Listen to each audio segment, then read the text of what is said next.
उत्तर प्रदेश के मात्र 600 प्रधानों को बुला के मनोज कुमार जी से बस ये कहलवाना चाहते हैं कि डोंगल नहीं देंगे, वो चुनावी घोषणा थी।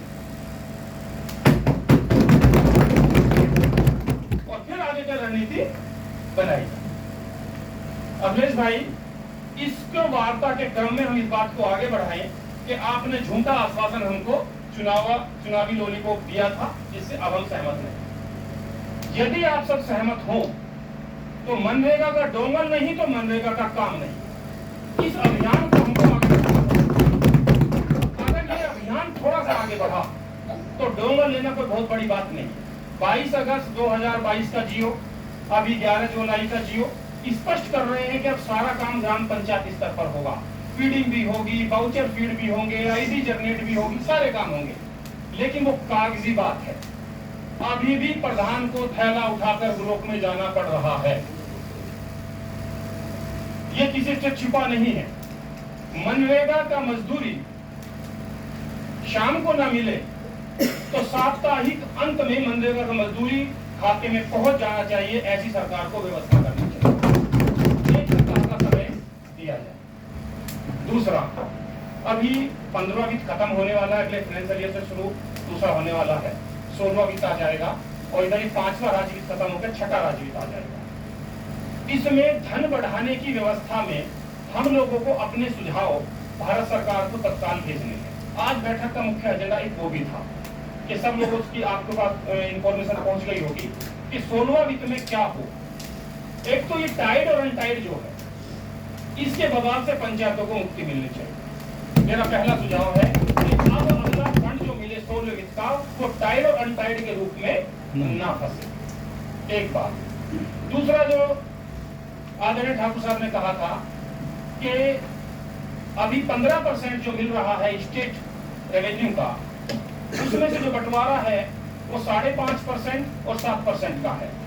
यदि हम कहते हैं कि आबादी पे भी मत लीजिए, बराबर बराबर कर दीजिए। अगर आप बराबर बराबर भी कर देंगे, 7.5-7% भी कर देंगे, तो जो राज्य वित्त अभी बढ़वा के 8400 करोड़ किया गया है, वो 12,000 करोड़ के आसपास पहुंच जाएगा। इतने से 1% से अंतर पड़ता है। दूसरी बात, 30%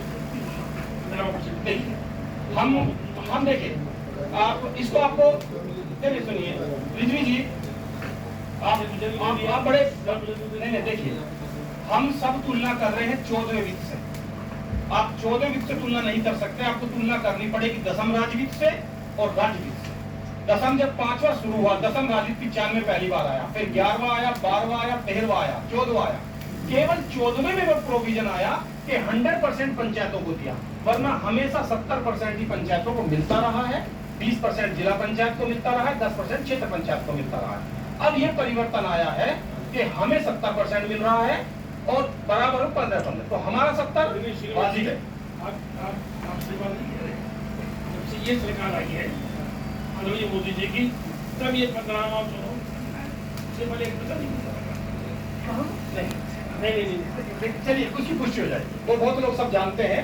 और मुझे लगता है कि इसमें कुछ लोग पहली बार से 95 से जब हम लोग को ग्रांट सीधे मिलना शुरू हुआ, राज्य वित्त का भी और केंद्रांश का भी, तो राज्य वित्त और दसम वित्त, पहले दसम वित्त आया, फिर 11वां वित्त आया 5 में, 95 में आया, 2000 में आया, 2005 में आया, 13वां वित्त आया, फिर 14वां वित्त आया।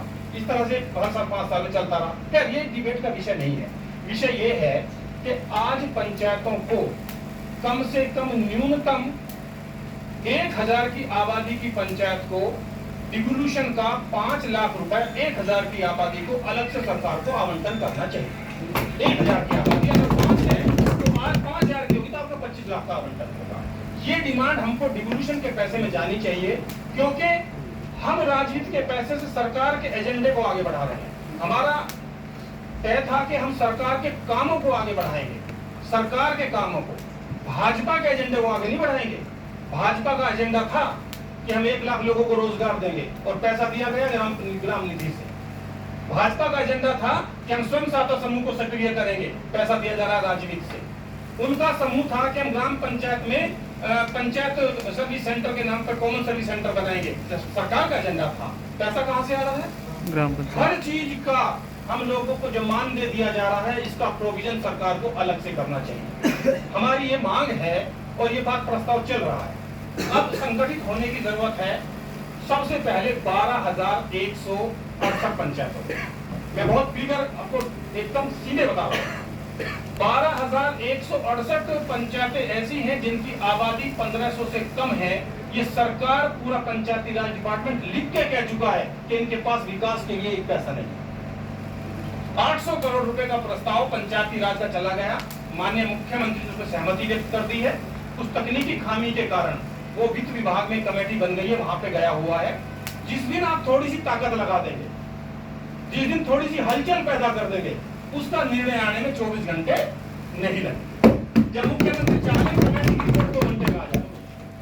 जिला योजना में माननीय मुख्यमंत्री ने घोषणा की कि जिला योजना में 2 प्रधान रहेंगे, ये नियम है, घोषणा हो गई। लेकिन नियोजन डिपार्टमेंट कहता है कि पदेन पदाधिकारी 2% से ज्यादा नहीं हो सकते। तो 2 प्रधानों को नामित करने के लिए 100 जिला पंचायत सदस्य चाहिए। यहां मामला टेक्निकली फंसा होगा। 2% से ज्यादा नहीं हो सकते, एक सब जगह हो सकता है। तो तब तक शुरुआत करने के लिए हमें कहना चाहिए कि 2 नहीं हो पाए तो 1 को तत्काल करिए। भाई 2.5 साल निकल गया, आप क्यों 2 के चक्कर में अटके हुए? तो आप 1 की व्यवस्था करिए। तो देखिए, जब संघर्ष और संवाद साथ साथ चल रहा हो तो बीच का रास्ता आपको अपनाना पड़ेगा। जहां तक राय साहब ने कहा है, यहाँ 12 जनपद 13 जनपद में लोग हैं। मंडल से वो एक जनपद ही मान लीजिए, जब यहाँ उपस्थिति 13 की तो 13 मंडल भी हैं। तो ये 13 लोग तो बहुत अच्छे से तय कर सकते हैं कि कितनी जल्दी सम्मेलन के जनपदों में हो सकते हैं। गुना से